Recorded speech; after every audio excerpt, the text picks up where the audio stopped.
Good morning, students. Today, class 9 chemistry. Myself Ritesh Singh.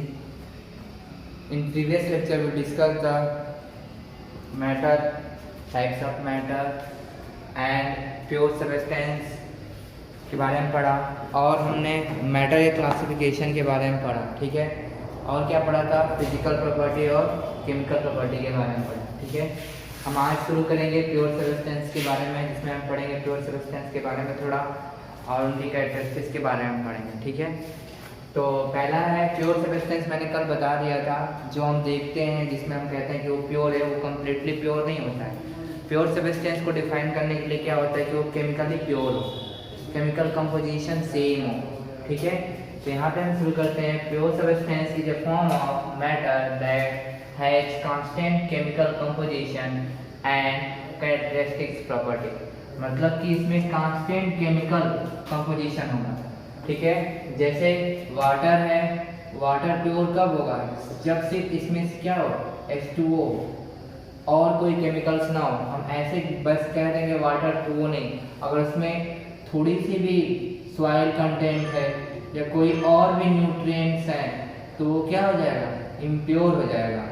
ठीक है, तो प्योर कब रहेगा? जब ओनली क्या हो, वाटर हो, H2O, इसमें बस हाइड्रोजन और ऑक्सीजन का मिक्सचर। ठीक है, अगला made up of one kind of particle. क्या हो, बना किससे हो? सिर्फ एक काइंड ऑफ पार्टिकल से, जो एटम भी हो सकता है, आयन भी हो सकता है, मॉलिक्यूल्स भी हो सकता है। एटम का मैंने कल एग्जाम्पल बताया था क्या? आयरन की रॉड, वो क्या होगी? एक आयरन है Fe। ठीक है, आयरन की रॉड है तो वो क्या आती है? प्योर है तब जब उसमें सिर्फ आयरन कंटेंट है। ठीक है, वैसे ही मॉलिक्यूल्स का क्या हो गया? वाटर में क्या होगा? H2O है जाए मॉलिक्यूल्स। ठीक है, वैसे आयन का फॉर्म भी होगा। ठीक है, अब अगला आता है इसमें प्रॉपर्टी में क्या और क्या कह सकते हैं? इसमें can not be separated by simple physical method. इसको हम सिंपल फिजिकल मेथड से सेपरेट नहीं कर सकते हैं। जैसे सिंपल सेपरेशन फिजिकल मेथड में क्या आता है, पढ़े होंगे प्रीवियस क्लासेस में, फिल्ट्रेशन, डिस्टिलेशन,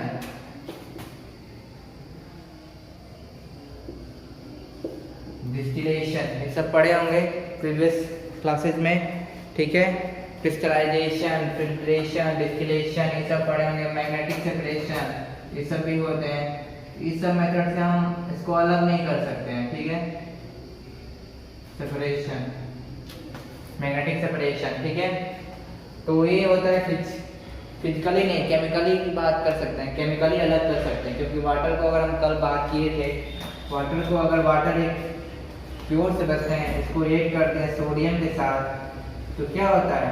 इसको हम केमिकली किसमें चेंज कर देते हैं? सोडियम हाइड्रोक्साइड प्लस H2 में कर देते हैं ना, गैस में, मतलब हाइड्रोजन में हो जाता है। और ये क्या हो जाता है? Sodium hydroxide. तो क्या हो गया? केमिकली चेंज हो गया।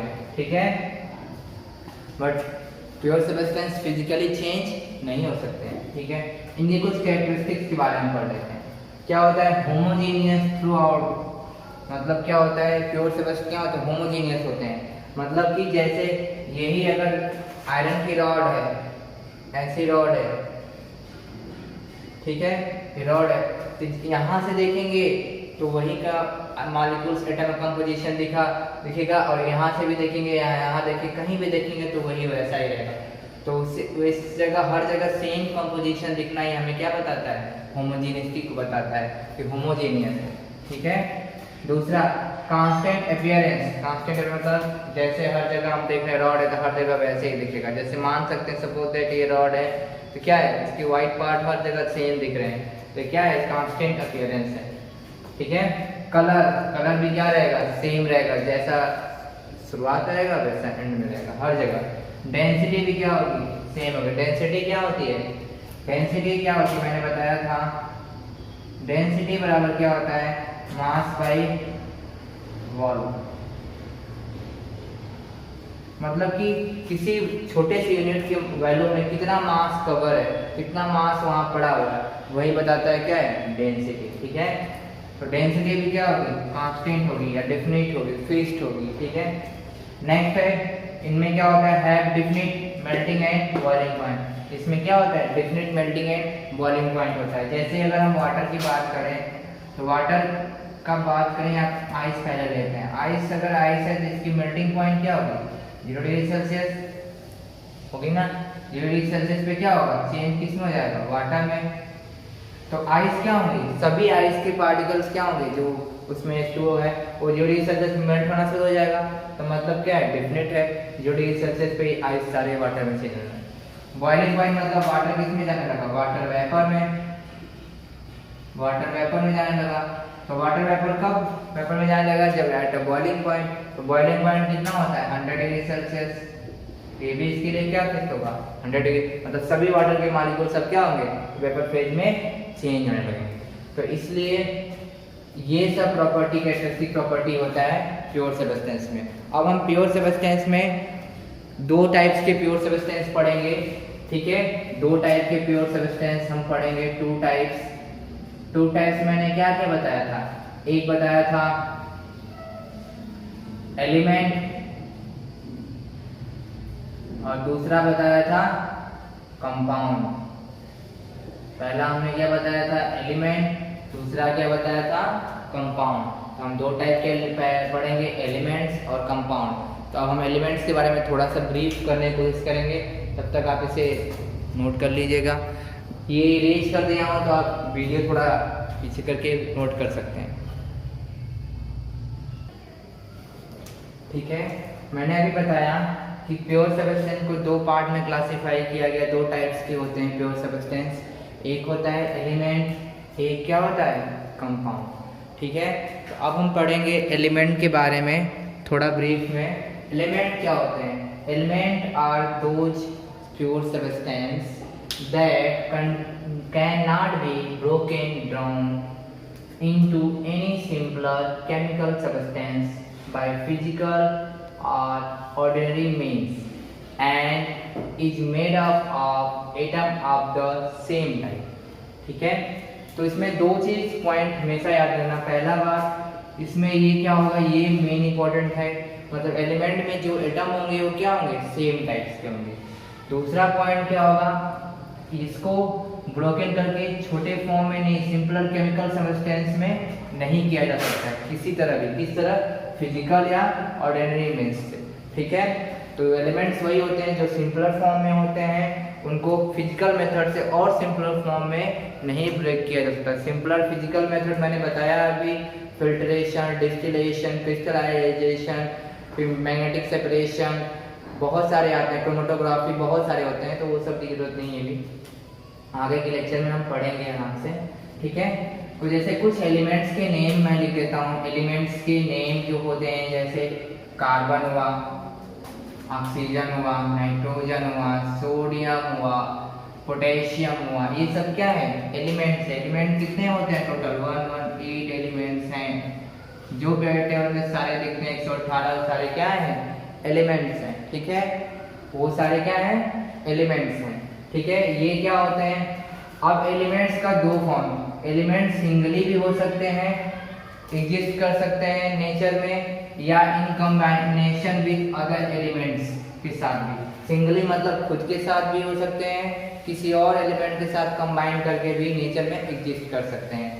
वो एटम के फॉर्म में भी एग्जिस्ट कर सकते हैं और मॉलिक्यूल्स के फॉर्म में भी एग्जिस्ट कर सकते हैं। अब एटम का फॉर्म मतलब खुद के साथ और मॉलिक्यूल्स मतलब अदर के साथ, ठीक है। इसमें सेंस यहाँ पे ये है, ठीक है।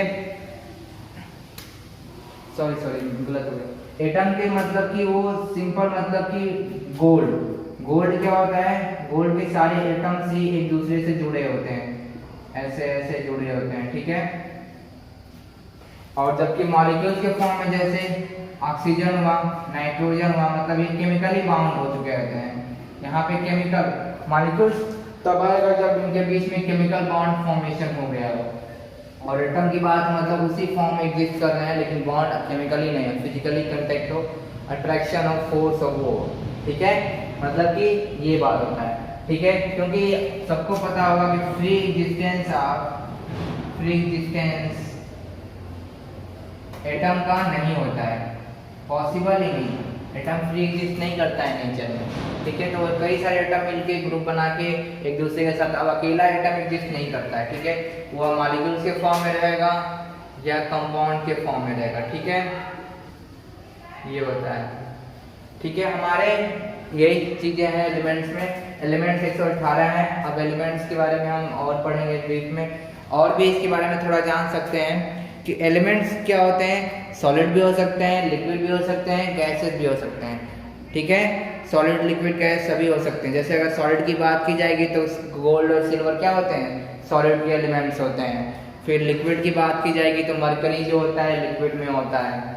फिर उसके बाद गैस की बात की जाएगी तो ऑक्सीजन हुआ, नाइट्रोजन हुआ, ये सब क्या है, गैसियस फॉर्म में दिखते हैं, ठीक है।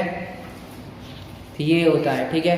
अब क्या होता है, हमारे अर्थ क्रस्ट में क्वेश्चन पूछ सकता है, हमारे अर्थ क्रस्ट में ना सबसे ज़्यादा जो होता है ऑक्सीजन पाया जाता है एलिमेंट, जो हमारे अर्थ क्रस्ट में, अर्थ क्रस्ट में सबसे अधिक क्या पाया जाता है, ऑक्सीजन। जबकि अगर पूरे एटमॉस्फेयर में सबसे अधिक क्या पाया जाता है, तो nitrogen. Nitrogen first, second oxygen, third की बात आगे करेंगे। लेकिन जबकि अगर अर्थ क्रस्ट में बस पूछ दिया जाए कि अर्थ क्रस्ट में सबसे अधिक कौन सी एलिमेंट पाया जाता है, तो क्या पाया जाता है, ऑक्सीजन सबसे अबंडेंट एलिमेंट होता है, ठीक है। उसके बाद सेकेंड कौन आता है, सिल्वर, ठीक है, लिखा भी होगा आपके बुक में।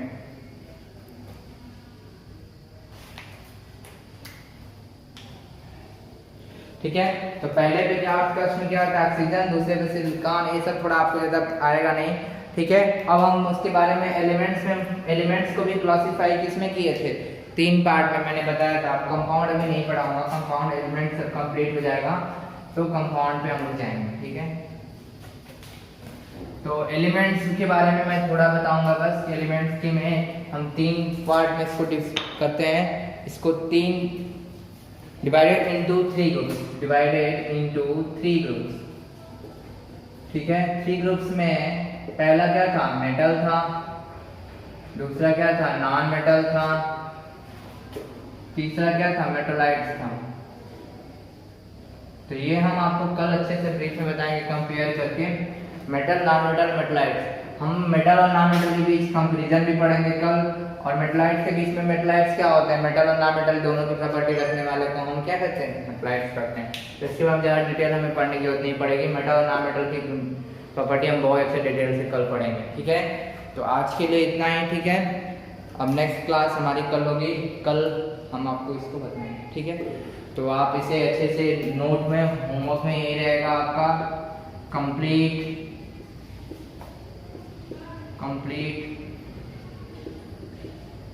नोटबुक, ठीक है। इसे करिए और लर्न करिए प्रीवियस चैप्टर्स, ठीक है। क्योंकि आप लोग का भी पीरियड टेस्ट होने वाला है, इसलिए आप तैयारी अपनी कर दीजिए अभी, ठीक है। आज के लिए इतना ही, thank you, have a nice day.